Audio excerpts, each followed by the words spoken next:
السلام عليكم ورحمة الله وبركاته. اللهم صل وسلم وبارك على سيدنا محمد وعلى آله وأصحابه أجمعين. بسم الله والصلاة والسلام على رسول الله. حياكم الله، يا رب تكونوا بخير وفي أحسن حال، اللهم أمين يا رب العالمين. وحشتوني بجد، ربنا يسعدكم يا رب. أسفة لو مقصرة مع حد، بس زي ما انتوا عارفين أنا قايله لكم إن بابا تعبان وما بقاش في بيتي على طول. أنا عايزة أقول لكم أنا بقعد حوالي 4 أيام هناك، ولسه جاية أول امبارح، لان امبارح طبعا يعني جيت طبعا اول امبارح ده كنت فاصله، حتى في ناس كده دخلت على الفيديوهات بتاعتها. والنهارده ربنا الاعلم انا ما مسكتش التليفون، لان طبعا هقول لكم النهارده اليوم كنا بنعمل ايه. طبعا قبل اي حاجه ربنا يسعدكم في اولادكم، الف مبروك لاولادنا الثانويه العامه. وكتبت بوست برضو قبل كده وقلت يا جماعه مش نهايه المطاف، يعني الثانويه دي حظوظ. كانت ماما رحمه الله عليها تقول لي الثانويه دي حظوظ، الثانويه دي يا جماعه حظوظ. انا ثانويه وما جبتش جامعه، خدت معهد سنتين. زعلانه جدا، ماما رحمه الله عليها. وانتوا عارفين يعني ايه ثانويه، طبعا زمان كانت شديده جدا غير دلوقتي كمان. وخدت معهد سنتين وبحمد ربنا الحمد لله رب العالمين.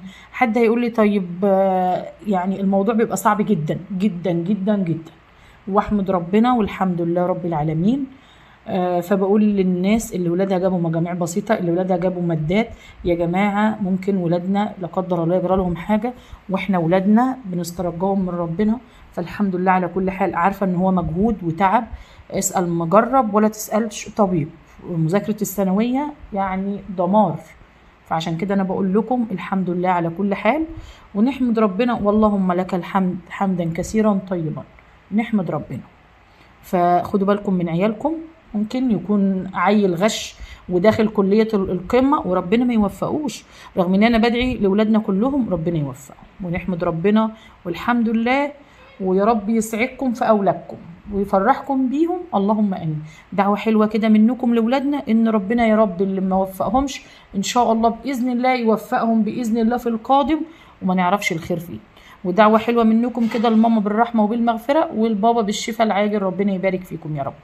تعالوا بقى اقول لكم، لما عمتك تيجي تسلم على باباكي وانت مروحة وتبقي مظبطة معاه الميعاد زي ما انتوا شايفين كده، بتنجان ابيض، بتنجان اسود، كوسة، ورق عنب، خضرة.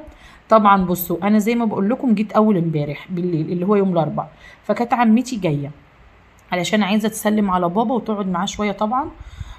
فقالت لي انا هاجي، قلت لها لا، ما الكلام ده كان يوم الثلاث، ما تجيش يوم الثلاث، تعالي يوم الاربع، لان هي هبات طبعا. قلت لها تعالي يوم الاربع سلمي على بابا، وانا كده كده مروحه وهنروح سوا، وهتباتي ايه كده كده عندي. فطبعا واحنا ايه مروحين بنتكلم كده بنقول هنعمل غدا ايه بكره عندي هنا في شقتي، طبعا عشان عمتي، عشان هي هبات طبعا وتمشي تاني يوم. هي مشيت طبعا النهارده. فقالت لي انا عايزه محشي، ورجعت تاني قالت لي ايه انا عارفه ان انتي تعبانه، لان طبعا عند بابا زي ما انتوا عارفين، بس صدقوني بيبقى هناك فيا طاقه غير عاديه الحمد لله رب العالمين. يمكن ربنا بيديني الصحه عشان خاطر بابا، ربنا يبارك في عمره يا رب. فقلت لها طيب خلاص يعني انت عايزه محشي؟ قالت لي لا خلاص. لما يعني لقيتني تعبانه قلت لها. فطبعا الصبح خليتها نايمه، وخرجت حوالي كانت 10:30 الصبح كده، الكلام ده النهارده. ورحت عامله ايه، جايبه بتنجان وكوسه وبتنجان اسود، وقلت نعمل ايه حبه ورق عنب وحبه محشي. وكده كده عايزه اقول لكم انا كده كده نفسي فيه بجد، بقالي كتير قوي ما اكلتوش. في فيديوهات قديمه كانت بتنزل لكم من كام يوم على اللي هو الفيديوهات القصيره دي، زي الباميه والرز بالشعريه دول انا عاملاهم بقالي يجي شهر. بس هعمل ايه، ما انا طبعا زي ما انتوا عارفين ما بصورش. فالبتنجان اللهم بارك ب12.5، والكوسه ب25. ورق العنب اللي هو الصغير الجميل ده النص كيلو جبته ب65 جنيه. والطماطم اللهم لك الحمد سعرها حلو قوي، جبت 2 كيلو ب25. طبعا بعد ما عملت الصلصه في الحله دي هتشوفوا دلوقتي هفضيها تاني، انا مش عارفه ايه اللي خلاني عملت الصلصه في الحله دي. طبعا كنت بشرت حطيت البصل في الكبه والفلفل الاحمر، وطبعا زي ما انتوا شايفين كده نزلت عليهم بالكمون والكزبره والفلفل الاسود وحبه بابريكا. انا يعني مش من هوايات يا جماعه الناس اللي بتحط 7 بهارات، لا انا دي توابلي في المحشي. عقبال ما بعمل الصلصه كده وبخلص، كانت بصراحه عمتي صحيت لان انا ما عملتش قلق. هي بصراحه قورت البتنجان والكوسه وانا عملت باقي الصلصه، وكنت سلقت ورق العنب طبعا. عايزه اقول لكم انا كمان ولادي كان نفسهم فيه جدا جدا. كان لسه بابا قبل ما عمتي تيجي بيوم بيقول لي اعملي للولاد محشي انت واختك. فطبعا انتوا عارفين يا جماعه اللي تعبان بيبقى ممكن قرايبنا داخلين خارجين، هنعمل محشي ازاي؟ فاللهم لك الحمد. فيعني كلنا كلنا وبسط. بصوا بقى الصلصه هنا اتسبكت، رحت مفضياها لان الحله دي انا بسلق فيها اللحمه فمحتاجاها. وطبعا هنا كانت طبعا هي ربنا يبارك فيها يا رب ويحفظها قورت البتنجان، وخلصنا ما شاء الله البتنجان. وانا سلقت بقى ورق العنب ورحت زي ما انتوا شايفين كده ما شاء الله اللهم بارك. رحت غسله الحله ومولعه بقى على اللحمه. فشلت طبعا كم حته لحمه كده علشان عايزه اعمل اللهم صل على سيدنا محمد تورتايه ورق عنب، لان عيالي وعيالها بيعشقوها وانا شخصيا بحبها جدا. فبصوا بقى طبعا بحب اشوح اللحمه قوي يا جماعه بجد، لما بتكون طازه كمان كده بحب اشوحها. سلقت بقى اللحمه زي ما انتوا شايفين كده، وبتديكي طعم حلو قوي قوي قوي بجد. وزي ما قلت لكم الاكل ده يا جماعه وانت داخله بحب. جاني تعليق، مش هقول كومنت عشان في ناس بتقول لي يا اميره ما تقوليش كومنت، ماشي. جالي تعليق ان يعني دلوقتي انتي بصوا هنا بسم الله ما شاء الله اللهم بارك، البتنجان والفلفل والكوسه بسم الله ما شاء الله. بصوا حاجه كده زي السكر، ربنا يا رب يحسن ما بين ايدنا جميعا، اللهم امين يا رب العالمين. هنا طبعا كنت بفضي شوربه علشان خاطر طبعا خدنا شوربه برضو الورق العنب. هوريكم دلوقتي ايه ده يا اميره الشوربه كتيره؟ لا متهيأ لكم ان الشوربه كتيره، هتشوفوا دلوقتي. علشان طبعا احنا كان في كام بتنجانيه كده لسه بنعبيهم حطيناهم على الوش وكام قرن فلفل، لان ما شاء الله احنا عاملين 2 كيلو ونص بتنجان وكيلو اسمر وكوسه طبعا، علشان طبعا زي ما انتوا عارفين عمتي وولادها وكده وولادي وطبعا ما تضمنيش مين هيخش عليك. تعالوا بقى نشوف الجمال، تعالوا بقى شوفوا الجمال والحلاوه.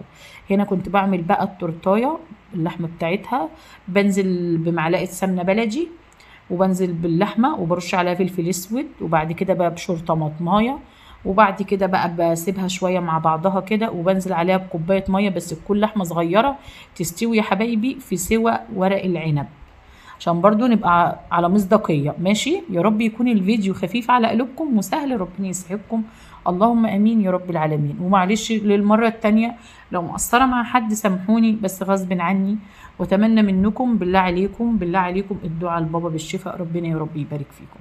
واللي وصل معايا لحد هنا يصلي على النبي، اللهم صل وسلم وبارك على نبينا محمد. شايفين باقي الجمال. هنا طبعا يا جماعه بجد بجد الجو حر حر فوق يعني ما نتخيل. طبعا قعدنا بقى انا وعمتي بصوا شايفين، قعدنا بقى كده فرشنا ايه حافظه صغيره كده، وقعدنا بجد في وش المروحه بره على المطبخ بعيد خالص. طبعا حطيت الارضيه بقى جزر وليمون وايه، اللهم بارك، الليمون بكتره. وهنعمل احلى تورتايه ورق عنب. وهنا صلوا لي على النبي حاجه كده جباره ما شاء الله. كنا لفينا ما شاء الله ورق العنب وبنرصه. هي قالت لي رصيه انتي، قالت لي هي بتطلع منك على طول حلوه فرصيه انتي، رصي معايا. قالت لي لا رصيه انتي عشان انتي اما بترصي بصوا يعني قالت لي ايه انتي اما بترصي بتطلع منك مظبوطه. قلت لها ماشي. شايفين هنا الفيديو تعاد تاني معلش يعني ده اثر كده هنا خلصنا بقى اهو شايفين، وحطينا بقى كمان ورق مش مجمعه انا عارفه، حطينا ليمون شرايح ليمون طبعا حاجه كده اللهم بارك. والشوربه بقى طبعا دسمه، وكان عندي كمان شوربه دسمه طلعتها. عاوزه اقول لكم ان هم كانوا فرحانين بقالي كام يوم طبعا عند بابا، وبياكلوا نواشف وبياكلوا اي حاجه في التلاجة يطلعوا يعملوها. فربنا يبارك له جوزي يا رب يا رب، ربنا يبارك في عمره اللهم امين. وهنا بقى نقول بسم الله ما شاء الله ولا قوه الا بالله. هنا نقول الكلام يعني حاجه كده سكر زيكم بسم الله. هنا كانت عمتي بتقول لي ايه انا بحب اللحظه دي قوي، قلت لها وانا كمان. بصوا انا مش بحب يبقى في ميه، اللي نازله فيه دي من تحت دهون اللهم بارك نازله، ما فيش الا هي حته لحمه اللي وقعت والجزرايه، حاجه كده سكر بجد اللهم بارك. دي التورتايه ما شاء الله بجمالها. احب اقول لكم ان انا الفيديو بتاع المحشي البتنجان وانا بغرفه راح مني معلش، مش عارفه ازاي يعني، بس الحمد لله رب العالمين. هنا اقول لكم في حفظ الله، والسلام عليكم ورحمه الله.